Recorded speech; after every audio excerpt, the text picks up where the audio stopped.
All right, come on, let's take a ride. Okay, this is the first time I've owned a car with over 500 horsepower. And this car right here is a Jaguar XFR. This car right here, when I first went to test drive it, I had been. Let me tell you the backstory. I guess I'm going through a midlife crisis. I just turned 48, and I had said about 2 years ago that I wanted to get me a sports car, and I wanted me a old truck to fix up, and I wanted an old army truck. The army truck I wanted was a deuce and a half.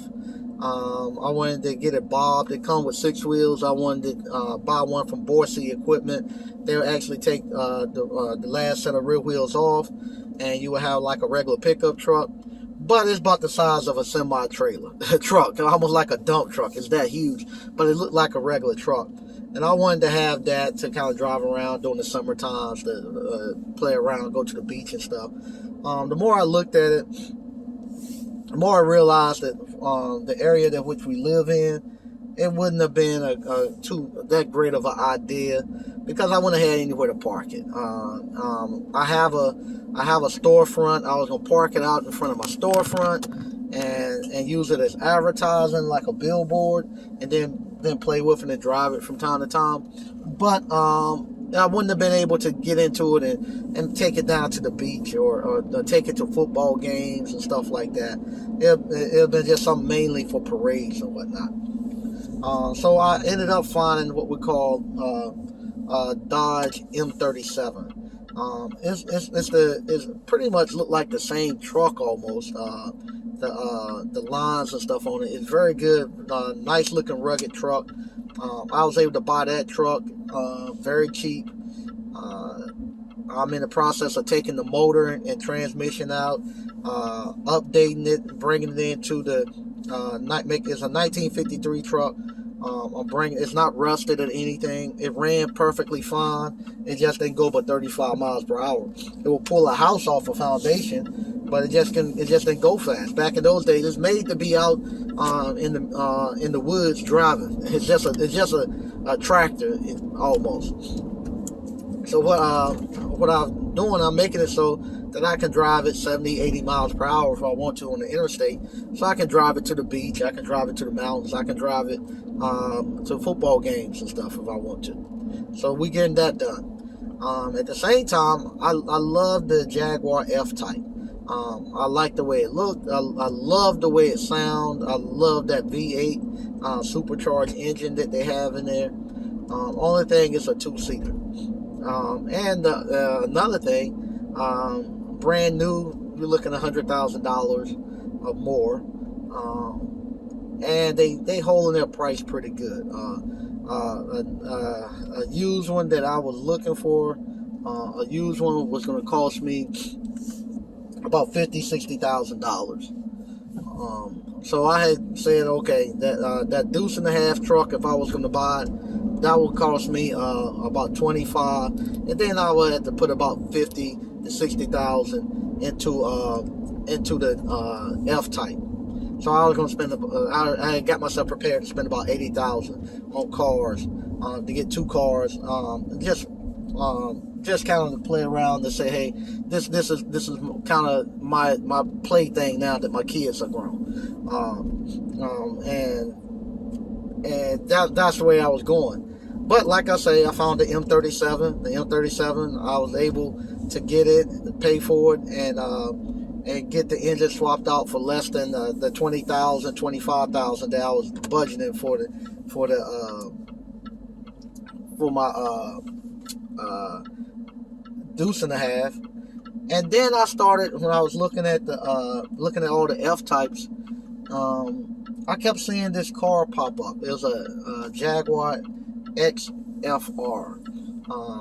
And I'm seeing everybody, and I'm looking at the F type, I'm seeing this pop up a lot too when you start searching for races and stuff like that. I was looking at how it performed and stuff, see how it performed against other cars. And I kept seeing this car pop up, And then I looked, and it has the exact same engine as the F type, but it has a back seat. It's like a sedan. They call them the saloons, the sedan saloons, where you these sedans that has the same. It's like a supercar in a sedan. So I started looking at it, and I'm seeing these cars outrunning Lamborghinis. They outrunning the Corvettes. They outrunning Mustangs. I mean, it's just dominating all throughout the internet and stuff. And I watched them for a couple of years, and I wanted to see how reliable they were, because the company that owns them, Ford used to make Jaguar. They sold it. They sold it to a company called Tata, Indian company, and they sold the Jaguar and the Range Rover, and the Range Rover still hasn't gotten itself back together. But the Range Rover, have so many problems. But a lot of people were saying that the Jaguar's powertrain and stuff is nothing like the Land Rover.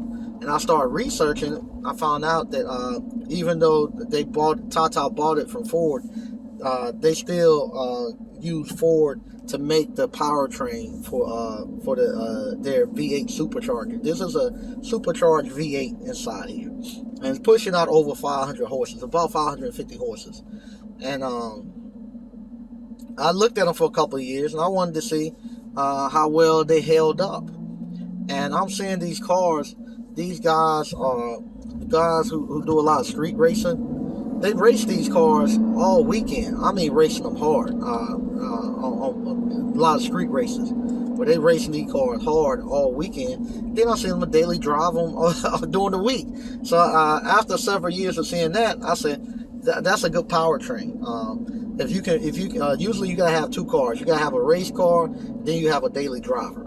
I'm seeing guys taking this car and they racing it, I mean getting out here racing, like I say, Lamborghinis, Chargers, Challengers. They racing everything and beating them, and then they driving it all week. There's a daily driver back and forth to work. So I said, okay, the powertrain is good. It seems very reliable. And then I started looking. The price on these actually drops. I guess because it's associated with Tata and Land Rover, the price on them drop. But the price for the F-Type doesn't drop. The price for the F-Type stays pretty much where it's at. This is rear-wheel drive. The first versions of the F-Types that I love, they were rear-wheel drive. Now the F-Types are all-wheel drive, because you got 500 plus horses to the rear wheel. It's hard to actually keep traction and stuff. As a matter of fact, I personally will not drive this car right now without the traction control on. This is the first time I've been in a car with I own and actually driven a car with 500 plus horsepower. Growing up, all my friends, they had stuff like Mustang GTs. We had IROCs. We had trucks that they had built with big engines that they drag race and stuff. I had motorcycles, used to drag race motorcycles. So I've been around drag racing and stuff a long time growing up. But this right here is something totally different than you getting into a Mustang or an IROC or Camaro or something like that.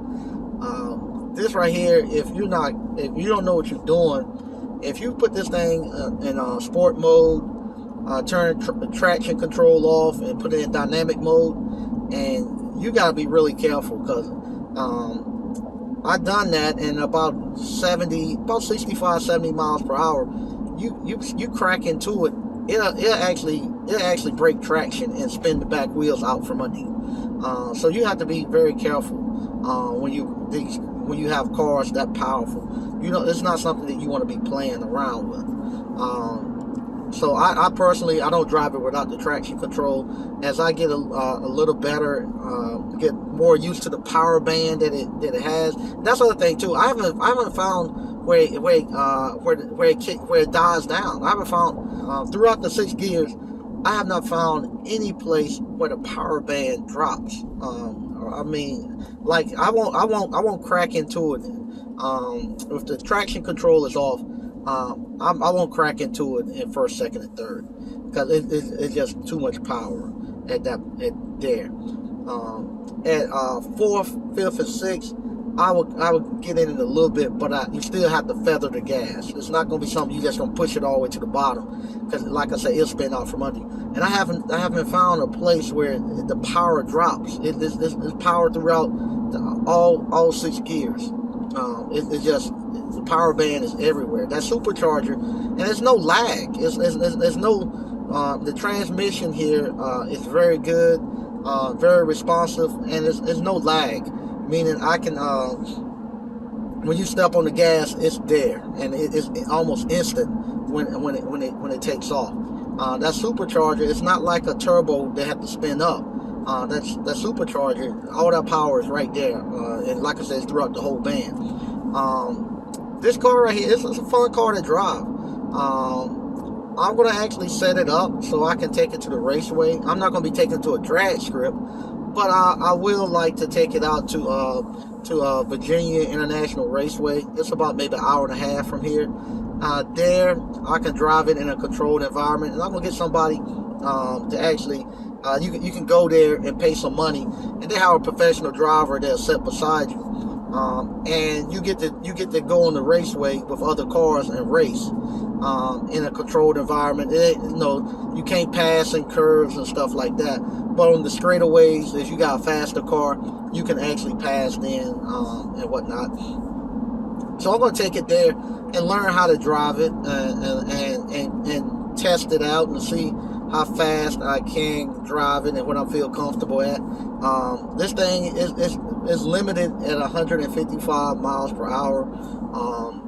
But if you go into that's software limited, not motor limited. So you can actually go and just change the software to remove the limit, and it's 190 plus, 200 miles per hour plus that this car can go. And if you actually change the pulley size on the supercharger, and it was like a $300 part. You can actually just change the pulley just like you would on a washer and dryer. Take that pulley off, and what happened, that makes the supercharger spin faster because it's a smaller pulley, and it actually then you have over 600 horsepower. So I might do that after I get used to the 500 or so, and I take it out to the track and run it that way. If I have a need for more horsepower, I'm just going to change that pulley on the front. The exhaust system on here is a great exhaust system. It sounds good.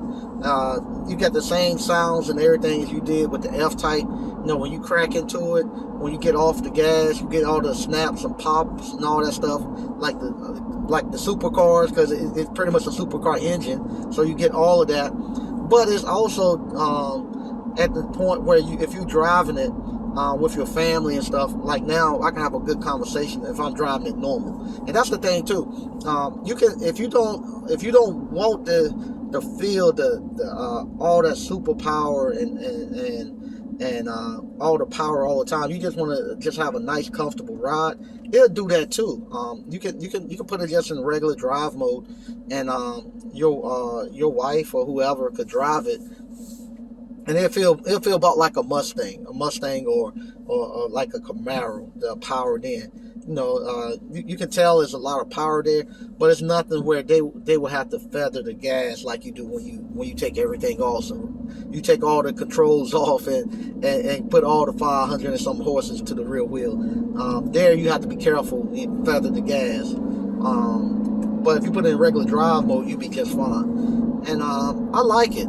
This is something like I say, I like the F-Type. I love the lines on the F-Type. I'm loving the lines here. I just need to change the wheels a little bit, and I might go with just a little bit louder exhaust on here. so I can hear it a little bit more. Like I say, it's a deep rumble and roar, but it's only when I'm cracking into it that I can hear it. I want to hear it when it's idling. I want to hear that little bit of a lope that it has. Get a little deeper. But other than that, it's so far the first week or so I've had it. It's been fun to drive. Like I say, it's something I look forward to, getting into the car and driving it. And like I say, this right here, this is me getting out my midlife crisis. I was able to get this a fun 500 plus horsepower car that I could ride my family in. Where now just my wife and I, but we're at the age, our parents are at the age where we have to take them a lot of times to places. And this would be something I can still ride my in-laws and my parents in, and they'd be comfortable in the back seat. And my father-in-law, he loves motorcycles. He loves fast cars and cars with power, so he will enjoy this. And we can go out and take them places and have some fun with it. And then, like I say, if I want to go to the track and road race it, I can be able to go to the track and road race it. And it's an all-around good car. Like I say, for less than $30,000, I was able to get my military vehicle, old vehicle, resto modded, and be able to get me a supercar to actually go out here and have some fun with and get my midlife crisis over with. And once again, all this stuff is nothing I'm going into debt doing. I paid cash for all of this stuff, so it's not me making no payments or nothing like that. It's not nothing that's going to hurt my retirement. As you all know, I got a bunch of rental property. I got businesses that I own and operate. So all my retirement and stuff is still getting planned. This is just me just having a little bit of fun. My kids are grown. Finding me a little bit of some more hobbies. And this is one of my hobbies. I ain't want to go crazy and go spend $100,000 on one car. But I went and got me a couple of vehicles that I can have some fun with. During the week, I'm driving Dodge Caravans and service vehicles and a Kia Soul all the time, which I like, because that's the nature of what I do. I'm just a service company, so I'm driving service vehicles. But on the weekends, from time to time, you would like to step into something a little bit different, to change the pace a little bit. This is something that now I find myself on Saturdays. I look forward to being able to, over the last 2 Saturdays, I've been looking forward to actually getting into this car and just taking a ride someplace and coming back. It's almost like a treat for the weekend to get in it and to get in something and feel the power and ride around a little bit and listen to the tires and listen to the exhaust and maybe spin a tire here and there, and then come on back. Then this summer I have my truck fixed, and I'll be able to take the top off of that and ride out to the beach and ride around and enjoy that. And just something that some enjoyment I get for the weekend coming, that's not going to be breaking and putting my family in no hardship. And the only way I've been able to do this is through appliance repair. Appliance repair is the only reason I'm able to do it. Be able to pay cash for these vehicles, be able to pay cash for my rental property, be able to pay cash for my building, is through appliance repair. If you would like to learn how to start your own appliance repair business so you can do the exact same thing, sign up for my course below, Appliance Bootcamp, so you can do the same thing. Like I say, this right here is something I can enjoy now. It's just a little bit of toy and a little bit of enjoyment for me, and something that doesn't cost much to fix up, and something that I can go out for the next 3 to 4 years. I drive this car and play around with it, and once I get bored with it, and if I want to move to another car, I'll find me something else similar that I can do and move over to it and sell it, and find me something else. But like I say, this is it. And if you want to learn how to start your appliance repair business, go below, sign up for the course I have below. Not only do you get the appliance repair business, but I'll teach you how to start your own ice cream parlor, and I'll show you how to start your own gourmet popcorn business. I have the ice cream parlor that I opened up, and it's doing well. It's running. We're right now in the middle of winter, and we're in the middle of winter. Right now we're in the middle of winter, and the sales are still doing well. I'm introducing gourmet popcorn, kettle corn. That is taking off, and we're actually selling that online. If you would like to buy some of our gourmet popcorn, if you click the link below, you can actually go purchase our gourmet popcorn. We'll ship it to your house. And like I say, this right here, this is what life is supposed to be about. You're supposed to work hard and create stuff for your families, and create a nice income, and then be able to come out. If you want to buy boats, motorcycles and stuff, I don't see no problem with that, as long as you make sure that the other things are taken care of. Your retirement, that you're able to pay for your education of your kids, have a nice home and stuff for your wife and stuff to enjoy, and then you can pick off little stuff like this. So once again, thank you all for watching. If you don't mind, go purchase one of the cars, and just stick around. I'm going to be doing some modifications to this car, taking it out, doing some road racing, doing some car shows. I have the Appliance boot camp car there, truck there. Also, I'm going to fix this one up, and I got a motorcycle that I done, a bobber that I fixed up and got it running a couple of years ago. An old motorcycle, Harley Davidson. So after I get this car done, this winter coming up, I have my motorcycle. I'm going to redo my bobber motorcycle.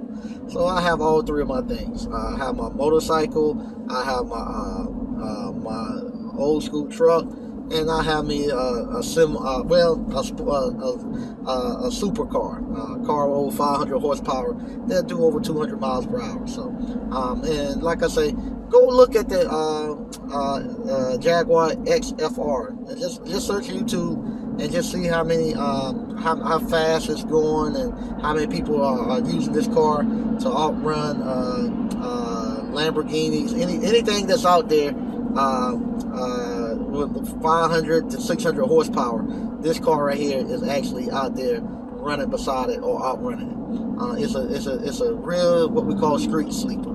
This right here is a street sleeper. You would not guess that it have this much power. But once again, thank you all for watching, and stay tuned for other videos to come.